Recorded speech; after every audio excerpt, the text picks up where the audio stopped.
Good afternoon, everybody. Welcome back to Shake Up Your Makeup. This is Carrie Stricker. I am an oncology nurse practitioner by clinical background, and I'm my PhD in nursing science and public health from the University of Pennsylvania. And I'm popping on today to talk about PFAS and how to avoid it and why we should care. So if you're joining me live here on Facebook, feel free to make comments at any time or ask questions because I would love to be able to answer any questions you have. And if I don't know them live, the answers live, I will get back to you in person. So first of all, what are PFAS, or some people call them PFCs? They are pair or polyfluorinated chemicals or perfluoroalkyls. And, that in and of itself is quite a mouthful. So let me break it down for you. Give me a wave. And hi, Shayna, I see you waving. But give me a wave if you're online now and you've ever heard of PFAS. I've got 3 people watching live right now, or drop a comment later if you're watching after the fact. Who's heard of PFAS, PFAS, or PFCs? I'm running a parallel event on Zoom, and the individual who is watching me on Zoom has never heard of them. So I've got a couple people who gave me a thumbs up. Hi, Christy. And to say that they have heard of them. Well, anybody want to pop in for a raffle prize from me to say what the most commonly known chemical is? Shayna's saying me, or maybe she's saying hi.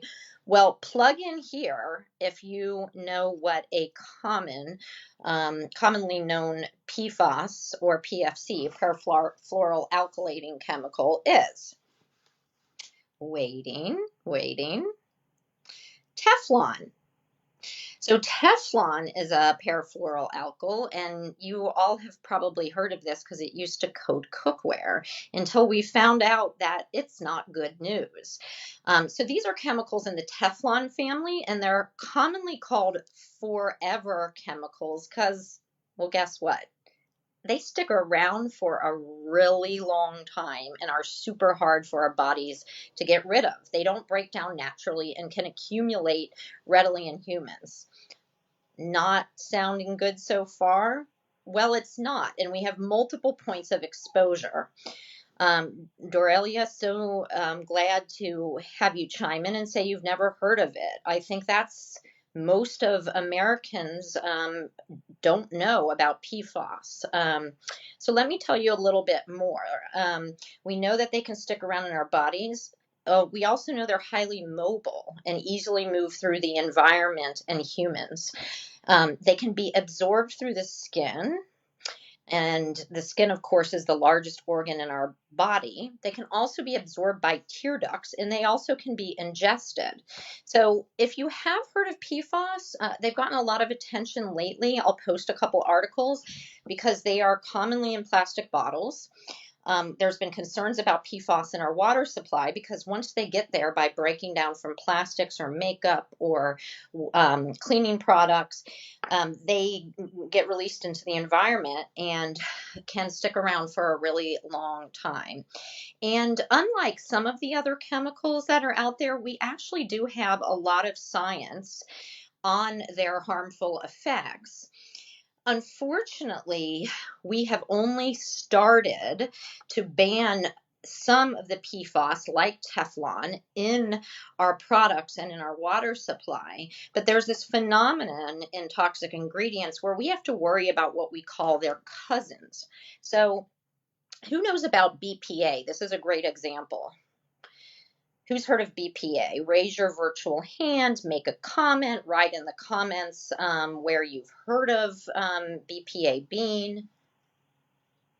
Well, for me, the first place was when my 12-year-old was more like a minus 12 day old, and I was looking at bottles to store my breast milk in, frankly, and I made sure they were BPA free.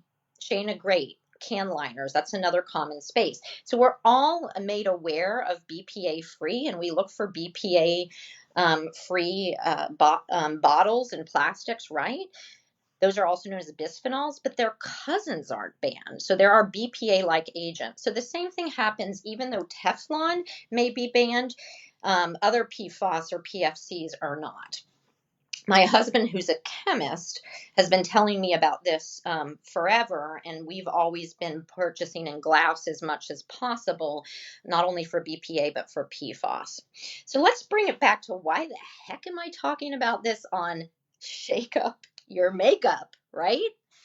Well, the post that I put in this group Facebook event, which I'll put again here in this live, was from The Guardian this summer, which revealed that in over 400 products tested, cosmetic products from really well-known brands, everything, and I'm not going to single anybody out, so I'm going to say a bunch.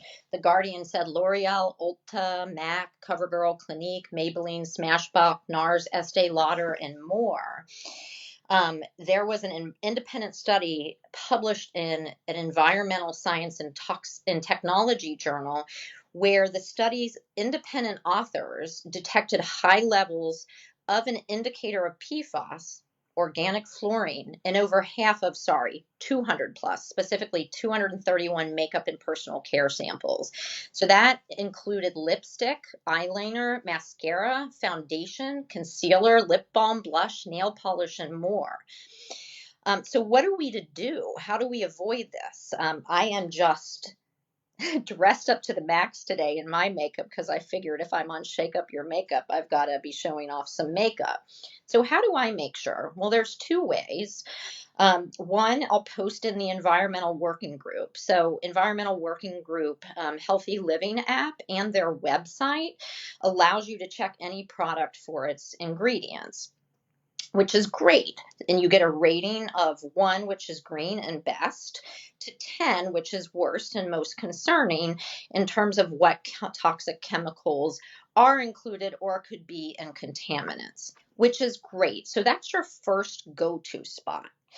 However, as the Guardian article pointed out, these per and polyfluoroalkyl substances, which are a class of, get it, about 9,000 compounds. So even if we ban a couple, it doesn't mean its cousins are banned.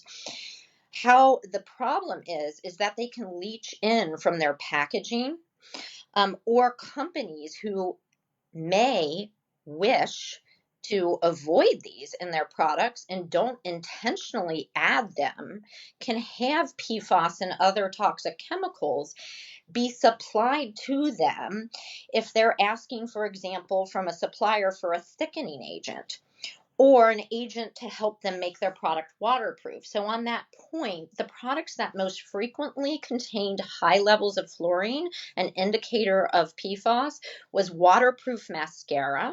82% of brands tested. And by the way, those names I said earlier, they didn't specifically identify which of those companies had these agents in their products. They didn't want to call anyone out in particular, but remember, over half of the products had them. Foundations, 63% of foundations tested had PFAS, and liquid lipstick. Anybody have any idea how much lipstick the average lipstick wearing woman consumes in a lifetime? Shana, you're not allowed to comment. Anyone want to guess? Are we talking ounces? Are we talking pounds? Are we talking tons? Well, we're talking multiple pounds over a lifetime. And almost 2/3 of lipsticks tested, especially liquid lipsticks like lip gloss, contain PFAS. So the way to avoid, besides just looking on EWG and testing out your products, is to buy from companies that responsibly source, test their raw ingredients, test their products as they're being made, and test their final product. And no surprise, you're on a Facebook event that is being held by a number of folks who are passionate about this topic, in educating about it, and who also offer a safer solution, which is Beauty Counter. So, Beauty Counter is one of the companies and the leader in the marketplace for clean beauty, where not only do we ban intentionally over 1,800 products, sorry, ingredients in our products, but we source intentionally as well, and we test 3 times the way I just described. So we do research on new chemicals, including in association with Tufts University.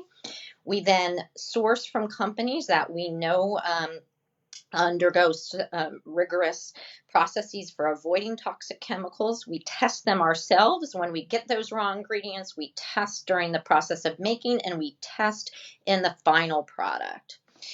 The other ways, so net, that's why I'm comfortable wearing these beautiful lid glow cream shadows on my eyes. I'll tell you which ones that I am wearing, and this beautiful waterproof mascara, because I know I can trust Beauty Counter to test 3 times and make sure it doesn't contain the harmful ingredients I'm trying to avoid.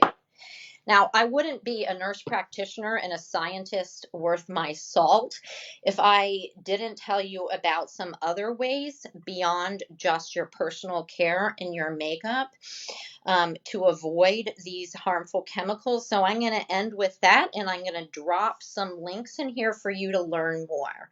So avoid nonstick coatings on your cookware, avoid stain-resistant fabrics, and utilize glass containers in whenever you can, as opposed to plastic.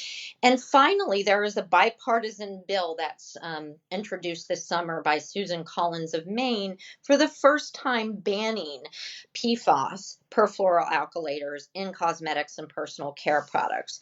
I will drop information about that as well. So get on it and advocate with your local congressmen and women to help this clean beauty bill pass through. Our own founder and CEO at Beauty Counter, Greg, a woman, Greg Renfrew, was the only beauty brand invited to Congress almost 2 years ago now to testify on the importance of and Beauty Counter exemplary activity in this area of promoting safer beauty.